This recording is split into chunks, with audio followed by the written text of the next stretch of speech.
Ini ya, jadi kalau dari Recording in progress. kalau dari apa namanya struktur anatomi, jadi retina kita itu ada 10 lapis ya. Dari yang paling luar yaitu retinal pigment epithelium yang nomor 10 ini ya, sampai yang paling dalam. Yang paling dalam itu adalah eh, apa namanya internal limiting membrane ya. Jadi bagian dalam. Kalau misalnya kita lihat di situ juga ada nerve fiber layer, kemudian ganglion cell layer, inner plexiform layer, terus kemudian yang penting juga ada photoreceptor cell yang bentuknya adalah batang dan juga eh, cone ya atau kerucut ya. Oke.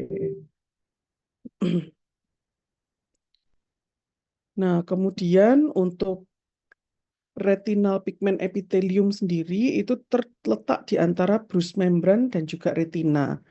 Peranannya apa? Dia peranannya adalah absorpsi cahaya, mempertahankan subretinal space atau RPE fotoreseptor, eh, kemudian ada fagosit atau dia memakan segmen luar dari sel apa namanya rod and cone, kemudian juga membentuk outer blood ocular barrier serta merupakan metabolisme vitamin A.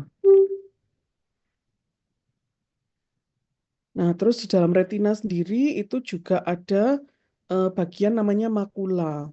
Makula itu sinonimnya adalah posterior pole atau makula lutea, central retina maupun atau area centralis. Jadi kalau misalnya ini ya retina kita itu kayak gini ya. Jadi warnanya orange gini. Nah, terus kemudian di retina ini ada optic nerve head ya. Jadi tempat keluar masuk dari pembuluh darah ya.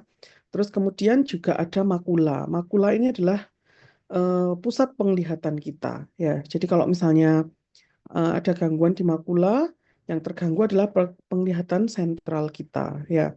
Jadi retina itu ini melapisi semua ya, semua dari mata kita. Warnanya dia itu sebetulnya transparan, tapi dia berwarna orange begini karena di bawahnya ada koroid yang isinya adalah anyaman dari pembuluh darah. Di belakangnya koroid ada apa namanya? Sklera ya, yang putih ini. Jadi sklera, kemudian koroid, kemudian retina.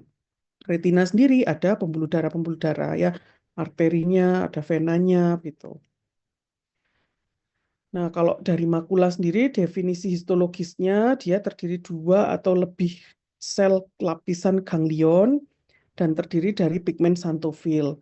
Kalau dari klinis ukurannya ada di area polus posterior sekitar 5,5 mm dan 4 mm temporal atau 0,8 mm inferior dari pusat optik disc ya. Jadi kalau pusatnya sendiri itu adalah namanya fovea ya. Kalau misalnya ini namanya areanya namanya makula.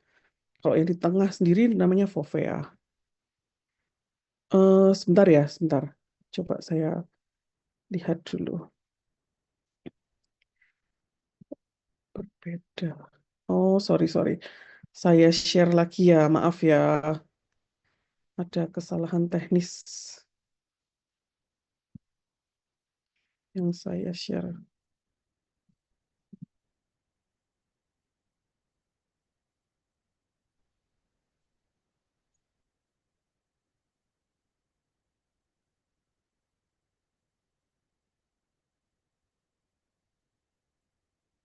Mohon maaf ya, tadi ada kesalahan teknis yang untuk slide-nya sendiri, makanya kok terpotong, tiba-tiba udah ngomongin makula.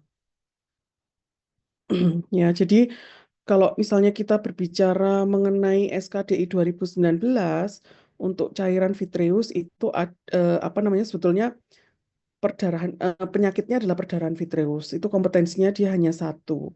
Ya, jadi teman-teman nice to know aja. Sedangkan pada retina itu mayoritas dua satu gitu ya. Jadi eh, ini enggak usah khawatir. Jadi teman-teman ini kayak kita dongengi aja ya.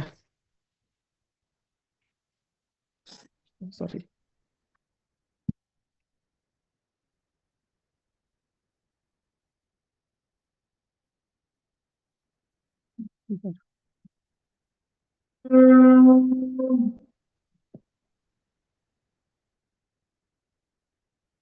Bentar ya, maaf. Ada kesalahan teknis.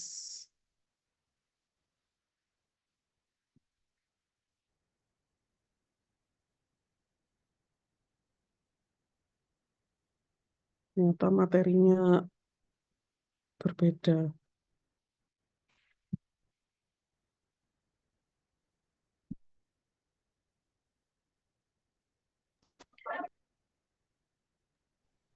Karena yang kalau teman-teman yang share, jadi nggak bisa ini. Saya nggak bisa nunjuk-nunjuk nanti. Oh,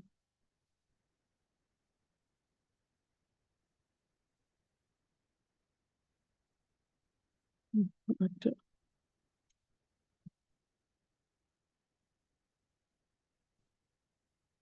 Atau teman-teman ada ini ya, materi yang terbaru ada.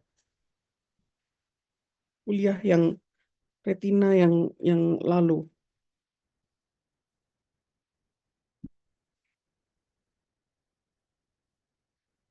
Sebentar ya.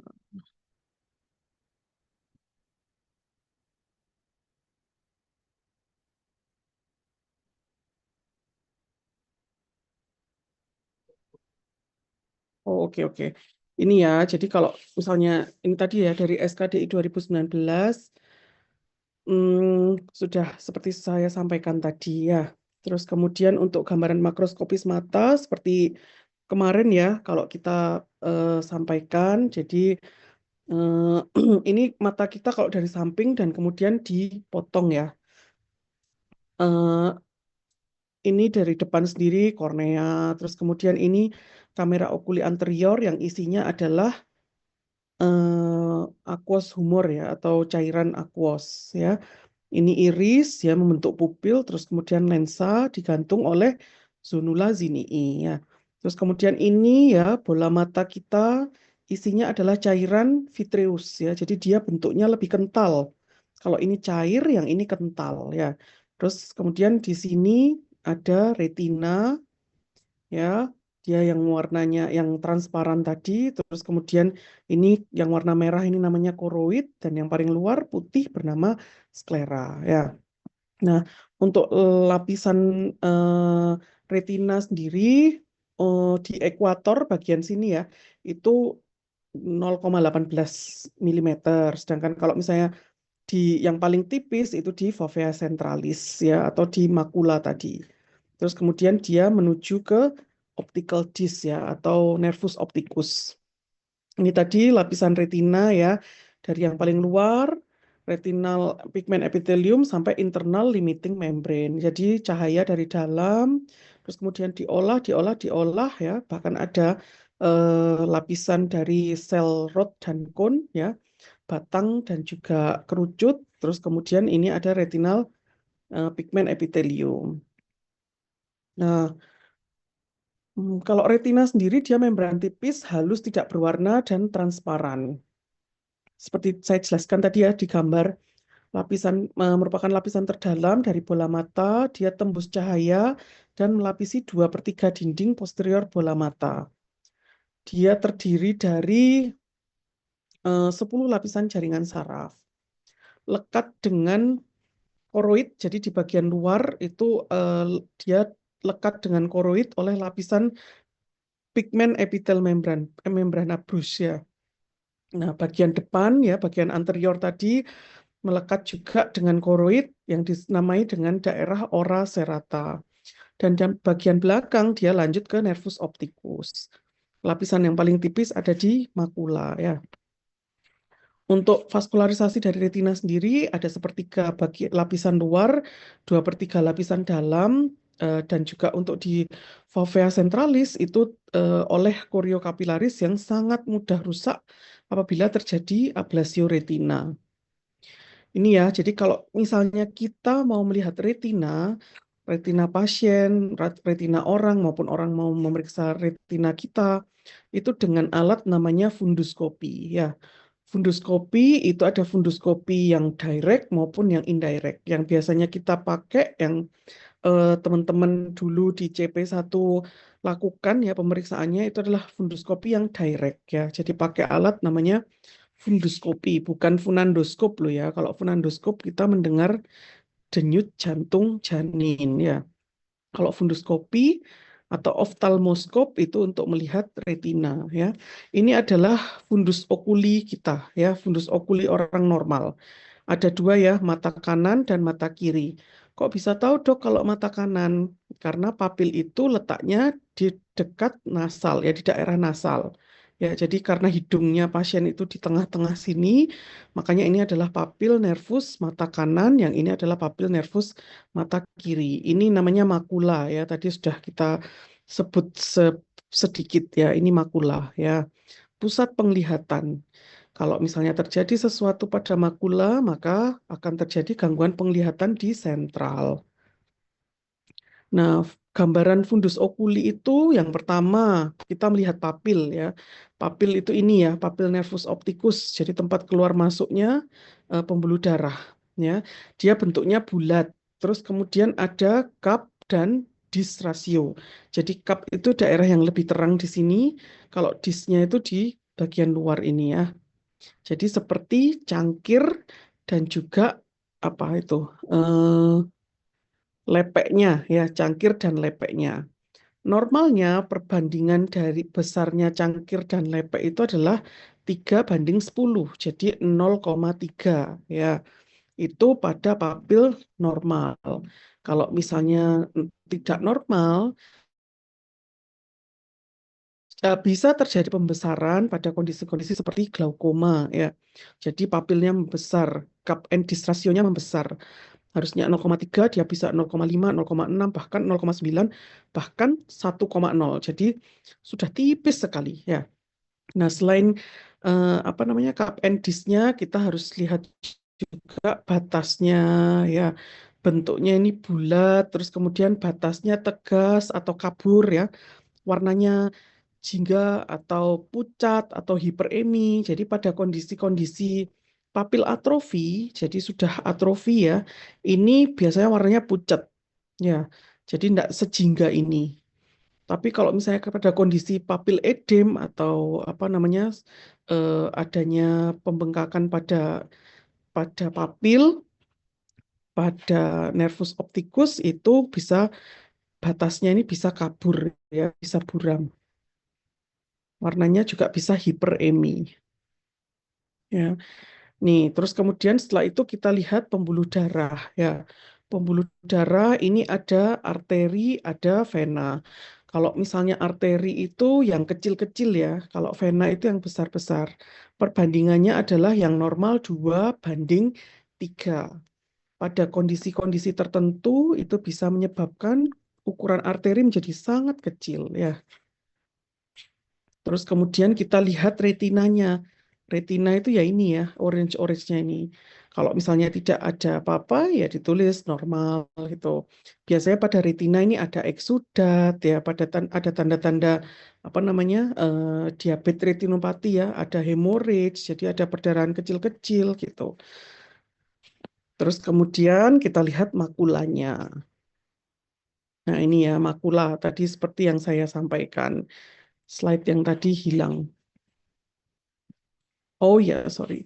Nah, untuk fisiologi penglihatan sendiri, ya, yang pertama adalah ada bayangan penglihatan, terus kemudian diterima oleh retina. Dari retina melalui saraf optik ya, atau nervus opticus dikirimkan ke otak untuk dilakukan pengolahan dan interpretasi. Makanya kita jadi tahu, oh itu rumah, oh itu kucing, oh itu pohon ya. Jadi begitu ceritanya. Dan ini semua harus jernih. Jadi mulai dari segmen anterior, retina dari apa namanya segmen posterior, retinanya, kabelnya harus oke, termasuk prosesornya atau otaknya juga harus baik ya. Harus nyambung semua supaya teman-teman kita semua bisa melihat benda dengan baik dan bisa menginterpretasikan. Nah, terus kemudian tadi sempat kita singgung terkait sel kerucut dan juga batang ya. Kalau sel kerucut itu dia banyak di makula untuk penglihatan yang teliti dan juga untuk penglihatan warna atau photoptic vision. Jadi untuk lihat warna, cahaya intensitas tinggi dan untuk penglihatan sentral. Jadi bentuknya karena kerucut ya, jadi teman-teman ingat bahwa oh ini untuk hal yang lebih teliti, kemudian untuk penglihatan warna ya, untuk melihat cahaya intensitas tinggi. Sedangkan kalau yang root atau batang itu dia banyak di perifer. Fungsinya lebih berguna atau banyak banyak gunanya pada saat melihat waktu gelap. Jadi untuk scotoptic vision. Jadi dia untuk melihat cahaya dengan intensitas rendah dan juga untuk penglihatan perifer. Nah, sekarang kita masuk ke kelainan retina. Yang pertama adalah diabetik retinopati. Apakah diabetik retinopati itu? Jadi diabetik retinopati itu adalah merupakan komplikasi mikrovaskular dari diabetes mellitus dan disebabkan oleh karena hiperglikemia yang kronis. Disebabkan karena adanya perubahan vaskular akibat dari proses biokimia dan hematologi. Nah, di USA ini merupakan penyebab kebutaan yang tertinggi pada usia produktif. Nah, prevalensi diabetik retinopati ini tergantung dari lamanya diabetes ya, dan masuk dalam 4,8% kebutaan di dunia. Eh, ini ya, jadi hampir semua pasien tipe DM tipe 1 dan juga lebih dari 77% pasien DM tipe 2 mengalami diabetes retinopati setelah 20 tahun. Tapi ini bisa lebih cepat kalau misalnya kadar gula darahnya tidak terkontrol ya, terus kemudian ada penyakit lain yang menyertai ya. Kenapa kok diabetes retinopati itu penting? Karena diabetes retinopati ini kebutaannya bersifat irreversible atau permanen ya. Jadi bisa kita kembalikan lagi seperti dahulu kala. Nah, eh, justru yang paling penting itu adalah deteksi awal atau perbaikan dari penyedia kesehatan primer. Baik itu dokter umum maupun endokrinologis ya, jadi dokter spesialis penyakit dalam yang berkaitan dengan diabetes ini. Faktor risikonya di diabetes retinopati itu lamanya menderita diabetes mellitus, kontrol gula darah yang buruk, tekanan darah yang buruk juga, ada gangguan anulah pokoknya ya, eh, sistemik ya. Terus lainnya yaitu smoking, pregnancy, ada kondisi-kondisi nefropati ataupun genetik ya. Nah, untuk patogenesa diabetes retinopati ini adalah melalui jalur kimia. Dia ada dua ya mekanismenya, yaitu yang pertama adalah oklusi mikrovaskular dan yang kedua kebocoran mikrovaskular.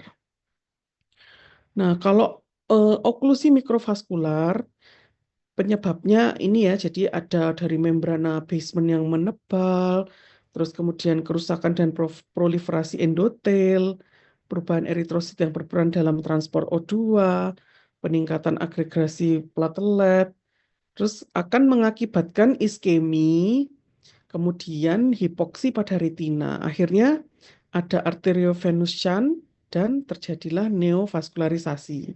Jadi kalau oklusi mikrovaskular itu menyebabkan neovaskularisasi. Sedangkan kalau kebocoran mikrovaskular itu eh, yang normal itu kan rasio normal perisit dan endotel itu 1:1. Tapi pada diabetes retinopati itu kurang dari 1:1 karena perisitnya menghilang. Nah, sedangkan fungsi perisit sendiri dia menyelimuti kapiler. Kapiler itu dan bertanggung jawab terhadap utuhnya integritas struktur dinding pembuluh darah. Bisa teman-teman bayangkan kalau misalnya dinding pembuluh darahnya dia tidak solid ya, kalau misalnya kita punya selang, tapi selangnya kita itu yang kita punya ada yang tipis, ada yang tebal ya, maka akan tinggi resikonya membuat air kita itu bocor ya, plasma bocor ke retina. Akhirnya menjadi edem retina yang lokal dan juga diffuse. Nah, untuk gejalanya, diagnosis dan pemeriksaan, gejalanya biasanya asimptomatis ya. eh, bisa terjadi penurunan visus kalau misalnya gangguannya itu sudah sampai fovea. Jadi misalnya ada edem, ada iskemik, ada hard exudat, itu sampai di fovea maupun di makula ya, fovea atau makula. Nah, kehilangan penglihatannya bisa sifatnya mulai dari ringan sampai berat, terus kemudian dia bertahap dan juga tidak disertai nyeri. Tapi pengalaman dari yang saya temui di rumah sakit ya, pasien itu bilangnya saya 2 minggu yang lalu dok, penglihatan saya menurun gitu. Begitu ditanya, ibu sebelumnya sudah pernah periksa ke dokter mata? Belum. Terus ibu ada riwayat penyakit apa? Saya ada diabetes dok, diabetesnya sudah berapa lama? 10 tahun gitu. Tapi nggak rutin kontrol. Nah, setelah kita lihat bukan 2 minggunya itu ya yang menyebabkan memberat, ternyata sebelumnya itu sudah sebetulnya sudah berproses, tapi pasiennya tidak merasa karena awalnya dia asimptomatik ya. Nah, pemeriksaannya harus sebaiknya idealnya dilakukan dalam kondisi pupil yang dilatasi. Jadi kita tetesi mata pasien dengan menggunakan midriatikum dulu supaya manik matanya terbuka, pupilnya terbuka ya. Baru kita evaluasi dengan menggunakan funduskopi. Funduskopi kalau yang ini ya, yang kiri ini adalah funduskopi direct, kalau yang kanan kita pakai lensa, di depannya slit lamp. Ini adalah funduskopi indirect ya. Nah, ini gambaran retina kalau misalnya tidak baik-baik saja. Ini ada eksudatnya ya. Terus kemudian ada hemorrhage-nya ya, kecil-kecil gini. Beda ya sama yang tadi ya. Nah, untuk retinopati diabetik sendiri itu ada klasifikasinya. Klasifikasi yang pertama adalah non-proliferatif diabetes retinopati. Jadi akibat perubahan mikrovaskularnya hanya terbatas pada retina dan dia tidak sampai di internal limiting membrane. Jadi tadi ya dari lapisan 10 tadi. Dari klinisnya ada IRMA ya, intraretinal hemorrhage. Jadi dia hemorrhage atau perdarahan di dalam retina. Terus kemudian mikroaneurisma, Cotton-Wool spot, ada intraretinal microvascular abnormalities atau IRMA ya. Terus kemudian ada dilatation and beading of retinal vein. Yang kita lihat ya. Aduh, sorry. Nah ini, kalau yang putih-putih ini namanya eksudat ya. Kalau yang kecil-kecil ini namanya mikroaneurisma. Oke. Nah, venous beading itu, jadi vena itu kan harusnya dia mulus ya. Dia bentuknya apa namanya lurus gitu. Tapi kalau venous beading itu kayak sosis itu loh, sosis yang tidak terpotong ya. Terus di sini ada mikro abnormalities ya, microvascular abnormalities. Oke. Nah, terus kemudian klasifikasi yang kedua itu adalah diabetes makular edema. Tapi diabetik makular edem ini bisa terjadi pada yang non proliferatif maupun proliferatif ya. Jadi pokoknya ada sesuatu di makulanya yang disertai dengan kondisi diabetes itu ada dinamakan diabetik makular edem. Biasanya kalau ada diabetik makular edem ini visusnya ya turun sekali ya. Jadi ada edema, ada iskemik gitu. Terus kemudian klasifikasi yang ketiga yaitu proliferatif retinopati diabetik ya. Eh, Proliferatif retinopati diabetik atau PDR itu adalah tadi ya NPDR tadi ditambah dengan adanya neovaskularisasi. Baik itu neovaskularisasi di diskus ya, di sini di apa optik dis ya, atau di elsewhere di pinggir-pinggir ini ya. Atau misalnya ada kelainan badan kaca. Badan kaca itu vitreous ya.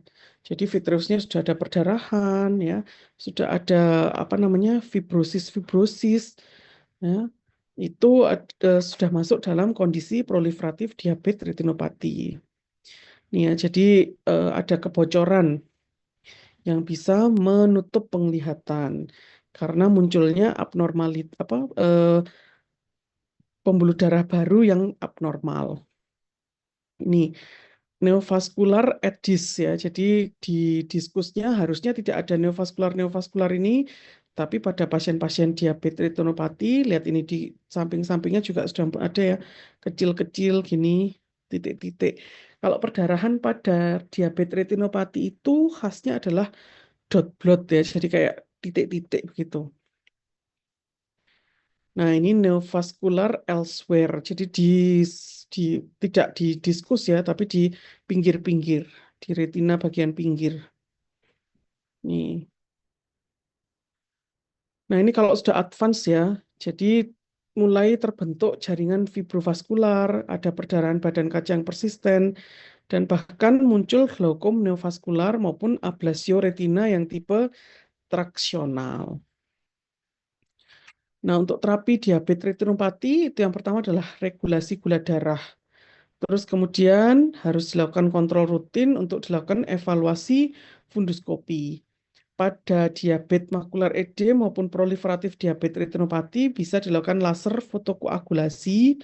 Itu fungsinya adalah kita mematikan pembuluh darah yang tidak tidak sehat ya, untuk harapannya tidak menularkan kepada pembuluh darah yang masih baik. Terus kemudian juga bisa dilakukan intravitreal injection untuk anti VEGF, jadi untuk apa namanya vascular endothelial growth factor, jadi untuk mengurangi kondisi atau kejadian neovaskular ya. Jadi menghambat terjadinya neovaskularisasi baru. Atau bisa juga dilakukan surgical, yaitu tindakan pars plana vitrectomy apabila sudah terjadi tractional retinal detach maupun vitreous hemorrhage. Pencegahan diabetes retinopati yang primer tentu saja regulasi gula darah dan tekanan darah. Sedangkan yang sekunder harus dilakukan deteksi dini dan screening. Kalau menurut saya ini terbalik ya, jadi yang primer justru deteksi dini dan screening, dan sekundernya baru regulasi gula darah dan lain sebagainya. Nah, untuk deteksi dini diabetes retinopati ini sangat penting ya. Jadi harapannya dilakukan perbaikan penyedia kesehatan primer, baik itu fasilitas maupun SDM-nya. Jadi teman-teman juga besok kalau jadi dokter puskesmas ya juga tidak boleh punya sudahlah batuk pilek ya, tapi teman-teman harus upgrade ilmu. Kalau misalnya ada pasien yang langsung terdiagnosis diabetes mellitus, itu sebaiknya segera periksa retina. Kalau misalnya eh, dari teman-teman curiga, nih kayaknya sudah ada diabetes retinopati, langsung rujuk ke dokter spesialis mata saat itu juga ya. Nah, standar screening dari diabetes retinopati ini adalah pemeriksaan klinis dan foto fundus ya. Kapan dilakukan pemeriksaan mata pada diabetes tipe 1 itu kalau misalnya sudah didiagnosis 3 sampai 5 tahun setelah didiagnosis. Pemeriksaan pertamanya dilakukan 3 sampai 5 tahun setelah diagnosis dan follow up tiap tahun. Terus kemudian kalau tipe 2 itu pada saat didiagnosis langsung dilakukan pemeriksaan retina dan follow up-nya juga setiap tahun. Nah, pada pasien yang pada sebelum kehamilan, baik itu tipe 1 maupun tipe 2, sebaiknya sebelum konsepsi dan awal trimester 1. Kalau misalnya bila ada kelainan, follow up dapat dilakukan lebih sering. Nah, untuk screening diabetes retinopati, screening itu artinya kalau misalnya masih normal atau ada mikroaneurisma yang jarang, boleh dilakukan setiap tahun. Kalau mild itu bisa 9 bulan dan seterusnya ya. Kalau misalnya sudah advance ya, bisa dilakukan setiap 2 sampai 3 bulan. Kapan dilakukan perujukan ke dokter spesialis mata?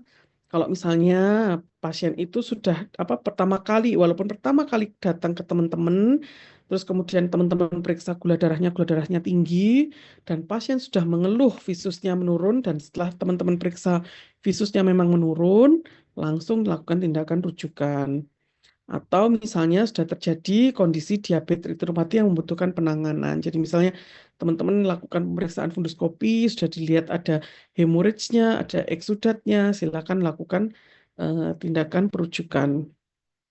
Yang kondisi yang harus segera dirujuk itu kalau misalnya ada proliferatif diabetes retinopati, perdarahan preretinal, perdarahan vitreus, ada rubeosis iridis. Jadi rubeosis iridis itu adalah neovaskularisasi pada iris ya, atau kondisi ablasio retina.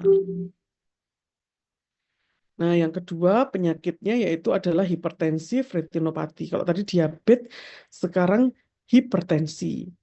Nah, hipertensi sendiri itu ada yang arteriol prekapiler dan juga kapiler. Bentuknya ada akut maupun kronik ya.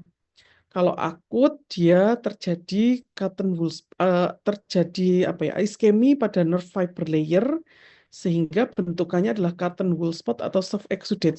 Sebetulnya hampir sama seperti exudatnya pada diabetes retinopati tadi. Nah, pada kondisi kronik itu juga sama ya, terjadi venous bleeding, ada mikroaneurisma, ada irma, ada blood hemorrhage ya. Ya, ini memang sulit dibedakan dengan diabetes retinopati. Tapi kalau pada hipertensi retinopati itu biasanya pembuluh darahnya dia lebih kecil-kecil atau narrowing ya. Nah, ini vaskular abnormalitas pada hipertensi retinopati itu bisa terjadi angiospasme, angiopati, retinopati maupun retinal vessel occlusion. Angiopati itu adalah artinya terjadi perubahan organik pada dinding pembuluh darah. Pada pemeriksaan oftalmoskop sklerosis senil itu ada persilangan dari arteri vena ya, mulai dari yang normal sampai yang abnormal. Jadi normalnya arteri vena kita itu bercross-cross ya. Jadi bersimpangan-bersimpangan. Tapi ada yang normal, ada yang tidak normal. Mulai dari yang awal gini ya, jadi ada awal kompresi sampai mulai ada banking ya. Jadi ini ya, kalau normal seperti ini persilangannya ini grade 1 ya, jadi sudah mulai ada penekanan di bawahnya. Terus ini grade 2, ini sudah bayangan di bawahnya sudah hilang ya. Grade 3 juga gitu. Grade 4 ya sampai ada anu ya jarak antara vena satu dengan vena yang lainnya ya. Ini ya. Jadi ada crossing. Ini ya sudah hilang yang bawah. Terus kemudian ini kalau ini masih normal, ini sudah abnormal ini ya. Jadi arterinya udah keriting-keriting. Ini juga abnormal. Nah, ini juga kelihatan abnormal. Ini ada eksudatnya ya. Ada putih-putihnya ini. Nah, sama ya. Ini lihat papil. Papil kalau tadi kan kayak ini ya, batasnya tegas ya. Nah, ini batasnya dia sudah tidak tegas lagi. Batasnya kabur ya. Ini tanda-tanda papil edema. Makulanya kelihatan seperti ada bintang bersinar ya. Namanya makular star. Makulanya apa? Papilnya juga batasnya tidak tegas. Ini ada papil edem. Nah, ini juga ya papil edem ya. Nah, kalau perdarahan pada hipertensi itu sedikit berbeda dengan diabetes. Kalau diabetes tadi seperti titik-titik ya, dot blood. Kalau pada hipertensi dia bentuknya adalah flame shape ya, atau seperti api. Nah, ini dia ada perdarahan ya, bentuknya seperti api. Nah, untuk hipertensi retinopati sendiri ini ada klasifikasinya berdasarkan Keith Wegener Barker. Jadi ada 1 sampai 4. Yang satu itu hanya perubahan minimal dari pembuluh darah, jadi hanya sklerosis arteri aja. Kalau KW4 itu disertai dengan papil edem. Ya, jadi yang tadi kita lihat itu adalah Keith Wegener yang 4. Ini kalau hipertensi koroidopati biasanya jarang didapatkan dan biasanya krisis hipertensi akut ya, akut pada orang muda.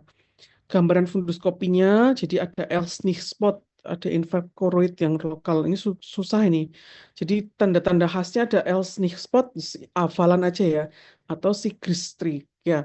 Nah, untuk ablasio retina pada hipertensi koroidopati itu tipenya adalah yang eksudatif. Biasanya pada pasien-pasien yang gravid ya dengan apa namanya eh, tensinya tinggi itu apa pada gravid dan tensinya tinggi. Bukan, kok jadi tensi apa sih? Tensi tinggi itu loh. Ya, nanti kalau saya ingat ya, kok bisa sih? Astagfirullahaladzim. Ya deh deh. Eklamsi, astagfirullahaladzim. Eklamsi maupun preeklamsi ya.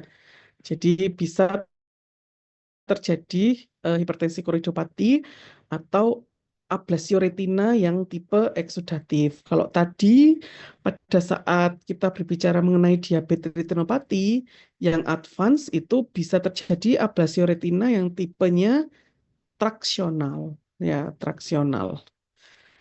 Nah, memasuki penyakit berikutnya yaitu oklusi pembuluh darah retina. Oklusi pembuluh darah retina ini ada macam-macam ya. Jadi dia ada yang di sentral, ada yang di branch ya atau di cabang. Ada yang mengenai arteri, ada yang mengenai vena. Kita singkatnya adalah CRAO, BRAO, CRVO maupun BRVO ya. Central branch bisa kena arteri, bisa kena vena, oke? Nah, kalau CRAO atau yang Central Retinal Artery Occlusion, penyebab terbanyaknya itu akibat dari aterosklerosis. Gejalanya terjadi penurunan visus yang mendadak. Gambaran fundusnya adalah retinanya pucat, kemudian kita bisa lihat cherry red spot atau Japanese flag. Teman-teman tahu bendera Jepang? Ya, putih, terus kemudian di tengah-tengahnya ada merah. Nah, itu adalah gambaran dari CRAO. Jadi ini pucat ya, semuanya pucat. Prognosisnya jelek ini biasanya ya. Nah, penata laksanaannya emergensi ya.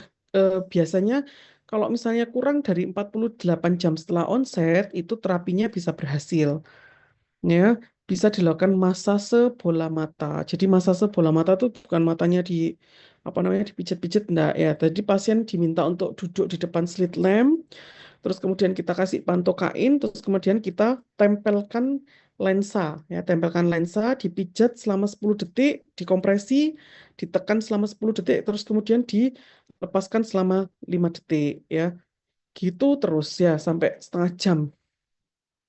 Terus kemudian pemberian ISDN sublingual sebanyak 10 miligram. Nah, terus kemudian bisa juga dilakukan ditambahkan pengobatan untuk menurunkan TIU-nya. Bisa menggunakan kombinasi astazolamid IV dan manitol atau gliserin oral. Kalau misalnya terapi di atas tidak berhasil setelah 20 menit, dilakukan parasintesis COA. Jadi COA-nya itu kita tusuk menggunakan jarum ya, 26 gauge, terus kemudian kita keluarkan cairan COA-nya sebanyak 0,02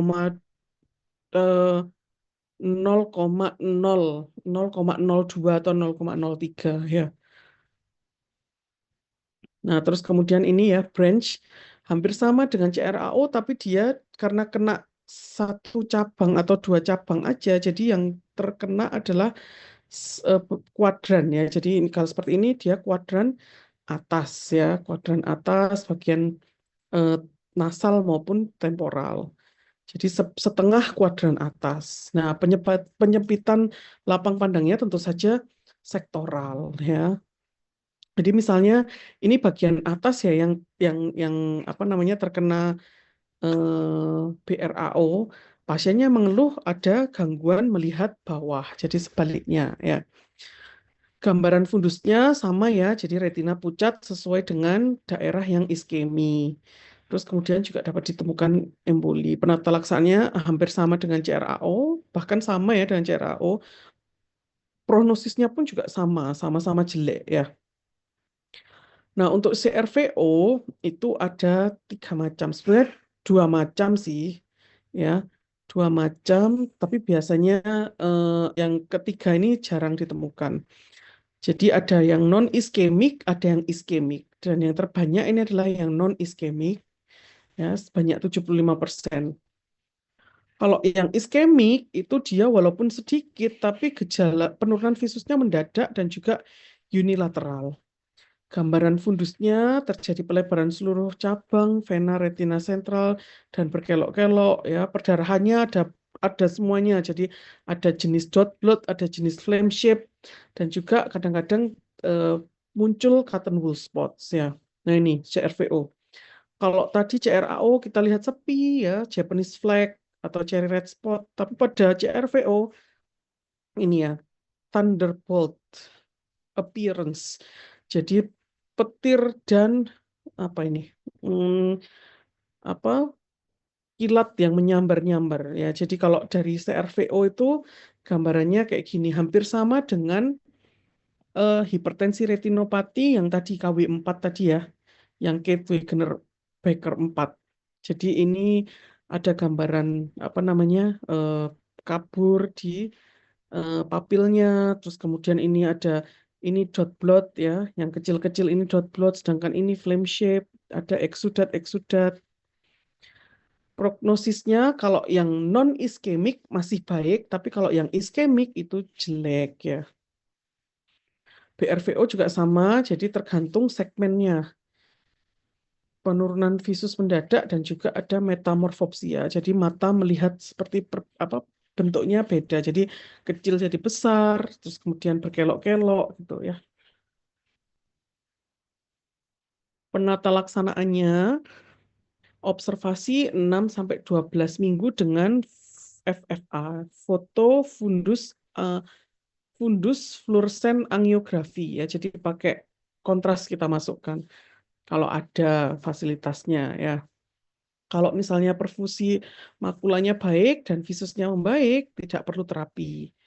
Kalau misalnya edema makula dan juga perfusinya baik, visusnya itu 6/12 atau lebih baik, ya selama 3 bulan, maka bisa kita lakukan laser fotokoagulasi. Tapi kalau misalnya makula non perfusi dan juga visusnya jelek, ya berarti tindakan laser pun tidak akan memperbaiki visus. Nah, kalau BRVO ini prognosisnya lebih baik ya. Nah, ini sekarang kita masuk ke dalam gejala-gejala apa penyakit-penyakit di makula ya. Tadi saya bilang bahwa makula itu adalah pusat penglihatan ya, penglihatan. Jadi dia bertanggung jawab atas penglihatan pusat ya. Nah, makanya kalau misalnya ada penyakit di makula yang terjadi adalah skotoma sentral. Jadi seperti ini ya. Lihat pantai, jadi bagian tengahnya tidak kelihatan. Lihat ini juga pemandangan bagian tengahnya tidak kelihatan atau metamorfopsia. Jadi misalnya lihat huruf ya, yang lainnya lurus tapi bagian tengah ini dia bisa kayak berubah berubah bentuk. Nah, evaluasi klinis dari penyakit makula bisa kita tentukan dari gejalanya ya. Ada gangguan visus, tadi seperti kita bilang ya. Jadi ada skotoma sentral, ada metamorfopsia. Untuk pemeriksaan klinis makulanya itu eh, dia sebentar,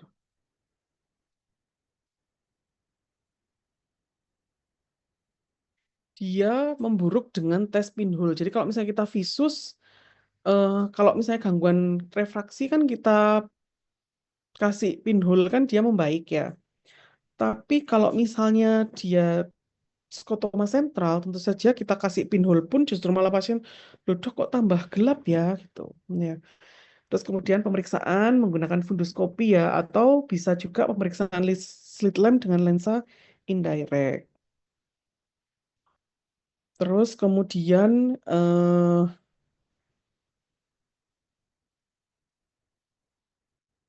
kita gunakan Amsler grid ya. Jadi Amsler grid itu kayak kertas gitu. Terus kemudian ada kotak-kotaknya, di tengahnya itu ada ada blok gitu ya, ada titik kecil. Terus kemudian kita minta pasien untuk melihat melihat itu. Jadi kotak-kotaknya itu. Kalau misalnya bagian tengahnya tertutup, berarti memang ada gangguan di makulanya. Atau menggunakan foto stress test. Jadi foto stress test itu pasiennya kita expose dengan cahaya ya selama 10 detik. Terus kemudian kita evaluasi menggunakan Snellen chart. Berapa lama dia bisa bisa melihat Snellen chart itu dengan baik kembali ya. Biasanya sih kalau orang normal itu 15 sampai 30 menit itu 15 sampai 30 detik itu sudah kembali normal lagi penglihatannya. Kan biasanya kalau misalnya kita disenterin ya sama orang, kita kan agak silau sedikit. Nah, itu sekitar 15 sampai 30 menit, 30 detik itu biasanya kembali lagi penglihatannya normal kembali. Tapi pada pasien-pasien dengan kelainan makula itu lebih lama ya. Nah, kemudian kalau misalnya kita evaluasi dengan refleks cahaya pada pupil, dia normal. Tapi kalau misalnya ada kelainan pada papil nervus 2 atau pada retina, biasanya kita beri cahaya pada pupil, pupilnya itu membesar ya. Harusnya kalau kita kasih cahaya kan dia mengecil ya. Tapi kalau misalnya ada kelainan pada apa papil nervus 2 ya atau pada retina itu biasanya dia membesar. Cuma kalau pada makula, kalau kelainannya pada makula dia normal ya. Nah, ini ya Amsler grid. Jadi dia kotak-kotak gini. Terus kemudian pasien kita minta untuk kita pegang kertasnya ini di depan pasien ya. Jaraknya jarak baca, jangan terlalu jauh juga ya. Kalau pasien lebih dari usia 40 tahun, dia harus pakai kacamata, suruh pakai kacamatanya. Terus kemudian kita minta pasien untuk menutup salah satu mata ya. Terus kemudian kita minta pasien itu fokus di tengah, fokus melihat titik tengah ini. Nah, sembari fokus melihat titik tengah ini, ditanyakan apakah titik tengahnya terlihat atau ada bayangan yang menutupi. Kalau misalnya tidak normal, berarti gambarannya seperti yang di bawah kanan ini ya. Oke, nah ini makulopati ya. Makulopati itu pokoknya semua kondisi apapun yang eh, mengakibatkan makulanya terganggu. Ya, sama karena makula berarti ya gambarannya adalah skotoma ya.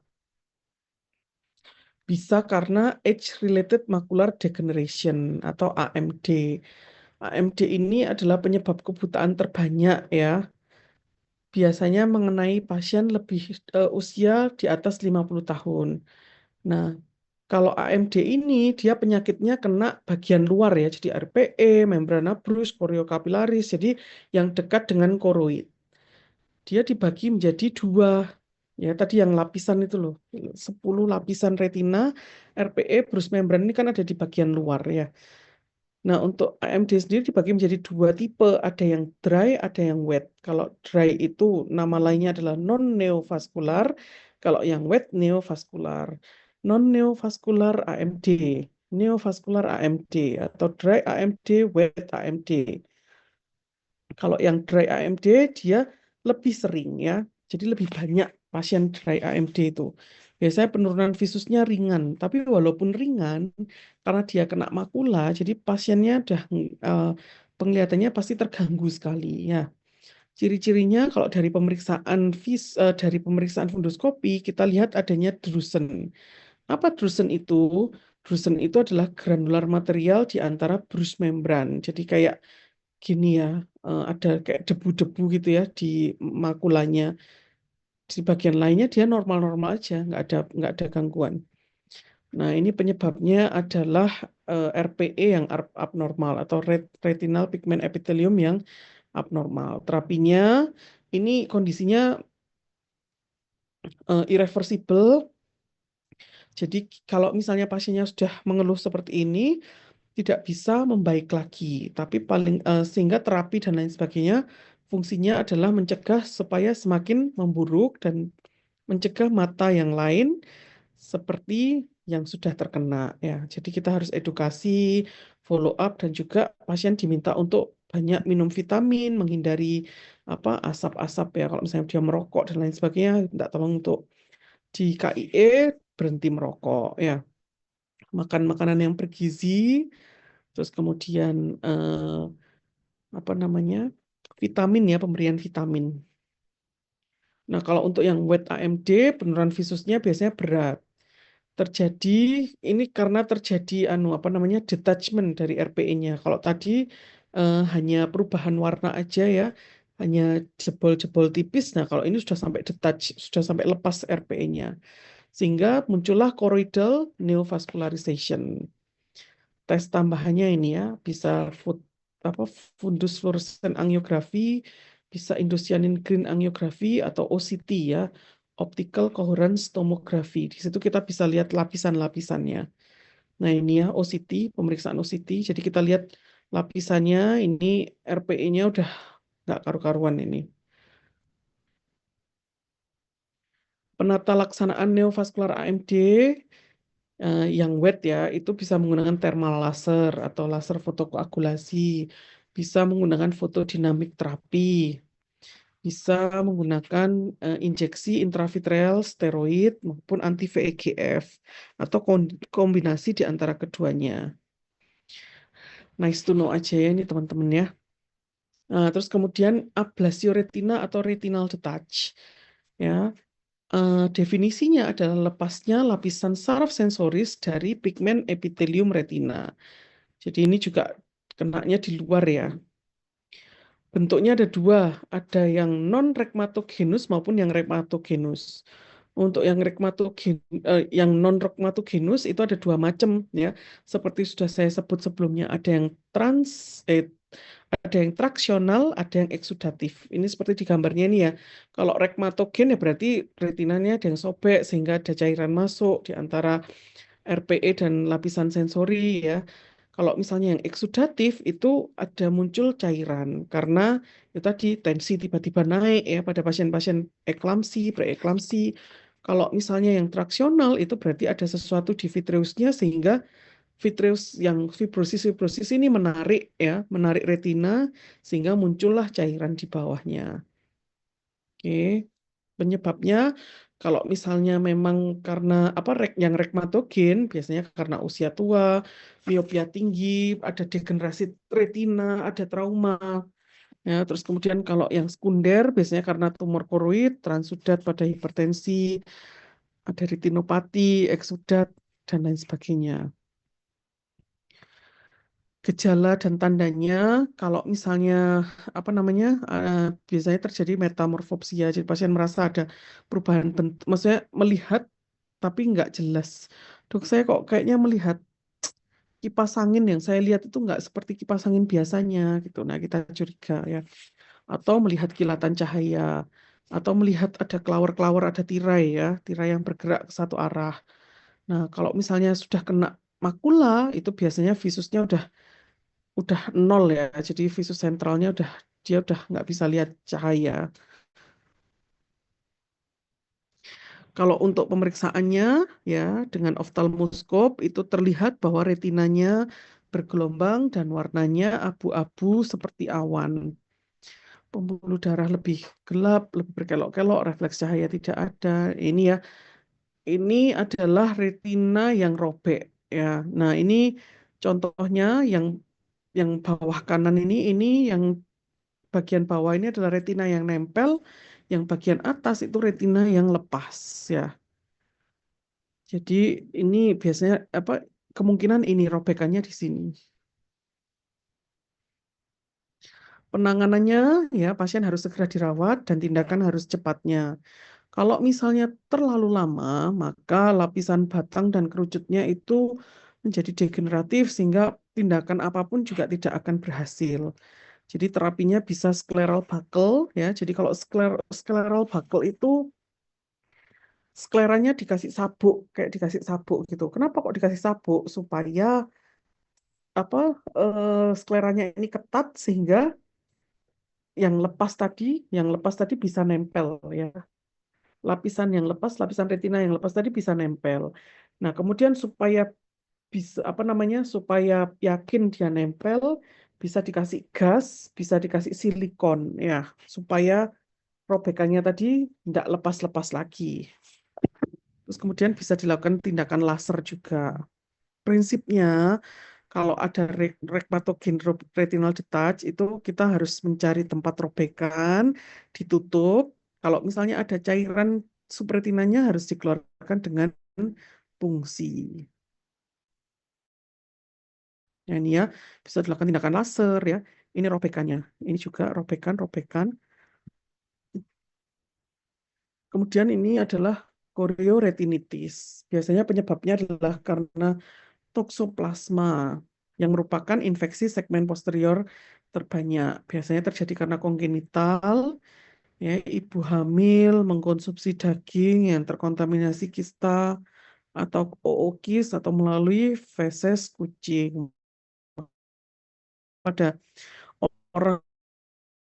orang yang hamil, jadi khawatir terjadi toksoplasma.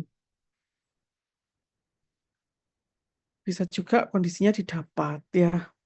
Gejala dan tandanya visusnya menurun, terus kemudian ada lesi kekuningan di segmen posterior. Kalau misalnya non-aktif, dia akan menjadi chorioretinal scar. Bisa muncul perivaskulitis, bisa tidak. Ya. Untuk terapinya ini ya triple. Ya. Kalau misalnya ada inflamasi makula, bisa ditambahkan prednison. Ini ya chorioretinitis. Kalau ini yang fase aktif karena dia masih apa namanya belum tegas ini ya. Kalau ini sudah fase yang inaktif. Jadi cuma dia sudah menimbulkan scar pada makulanya. Ya berarti visusnya pasien ini turun. Ini juga ya sudah inaktif. Nah yang terakhir adalah retinopathy of prematurity. Mungkin sudah sekilas juga disampaikan oleh Dr. Alfa ya di pediatric ophthalmology, tapi karena ini juga masuk ke retina sehingga saya sampaikan juga. Jadi retinopathy of prematurity itu adalah kelainan retina pada bayi prematur. Kapan dikatakan bayi prematur? Yaitu pada usia 31 minggu dan berat lahir rendah atau kurang dari sama dengan 1.250 gram. Yang sekarang tuh kalau nggak salah 1.100 gram ya. Nah, jadi vaskularisasi retina normal itu terjadi pada minggu 36 gestasi di bagian nasal dan minggu ke-40 di bagian temporal. Jadi maksimal retina kita itu terbentuk sampai di bagian temporal, sampai di bagian pinggir-pinggir itu di usia 40 minggu. Ya, bisa dibayangkan kalau pasien itu atau janin itu keluar sebelum usia 40, bahkan 31 minggu. Ya, bisa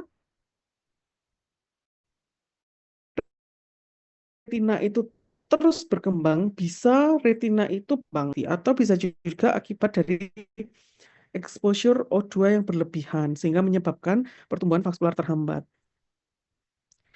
Pemeriksaan pertamanya adalah 4 sampai 6 minggu postnatal. Jadi kalau misalnya pasien itu atau bayi itu lahir di usia kehamilan 31 minggu ibunya, maka 31, 32, 33, 34, 35 ya usia 35 sampai sampai 37 itu kita evaluasi ya kita lihat ya apakah ada eh, apakah retinanya tumbuh atau ada tanda-tanda ROP. Jadi kita lihat lokasinya berdasarkan zona 1, 2, 3 dan juga derajatnya. Ya, ini ya. Jadi eh, zonanya mendekati optic nerve itu zona 1, zona 2 dan yang ketiga. Kalau misalnya dia apa namanya ada di sini kelainannya berarti lebih berat ya. Kalau di luar-luar kelainannya lebih ringan istilahnya begitu ya. Nah, klasifikasi berdasarkan tingkat keparahan itu ada stadium 1 sampai 5. Kalau 1 itu hanya demarkasi line ya, jadi ada garis yang tegas antara daerah yang tervaskularisasi dan daerah yang tidak tervaskularisasi retina. Kalau yang kedua itu batasnya lebih jelas. Yang ketiga sudah muncul proliferasi fibrovaskular. Yang keempat ada subtotal retinal detach. Yang kelima sudah total ya. Jadi ini kalau kita lihat stage 1 ada yang vaskular, ada yang non vaskular. Terus kemudian ini sudah mulai ada demarkasi line ya. Jadi ada garis pembatas. Ini garis pembatasnya lebih besar, sudah ada fibrosis, ini subtotal, yang ini total ya. Ya, stadium 1 nih ya, antara yang vaskular dengan yang non-vaskular. Ini sudah mulai tegas ridge-nya, ini sudah mulai ada fibrosis-fibrosisnya.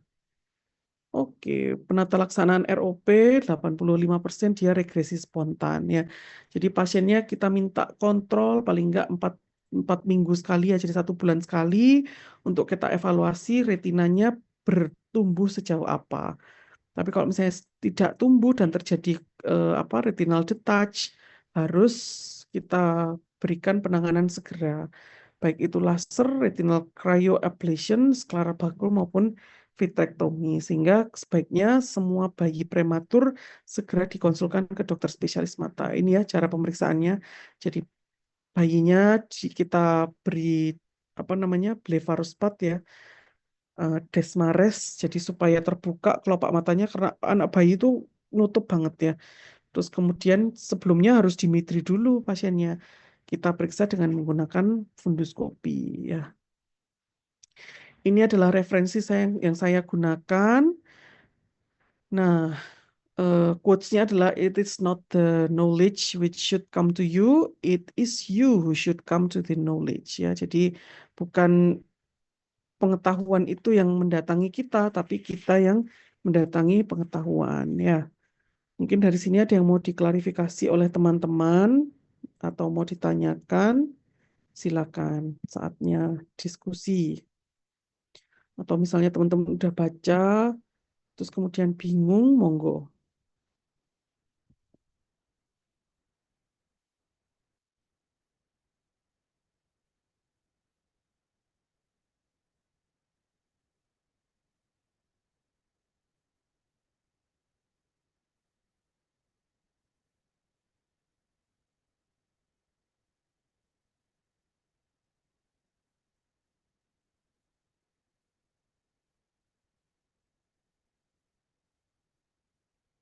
Gimana? Jadi retina ini memang susah ya pelajarannya. Kalau menurut menurut saya aja susah ya. Eh, yang yang penting teman-teman tahu clue-cluenya ya. Jadi sehingga nanti pada saat ujian teman-teman tahu. Paling yang saya keluarkan ya retinal detach, diabetes retinopati, hipertensi retinopati itu. Jadi tanda-tandanya mana yang apa non proliferatif, mana yang proliferatif, terus kemudian kalau AMD mana yang wet, mana yang dry ya. Terus hipertensi retinopati, Wegener 1, 2, 3, 4. Terus kemudian retinal detach. Retinal detach itu ada yang traksional, eksudatif, ada yang rheumatogene ya.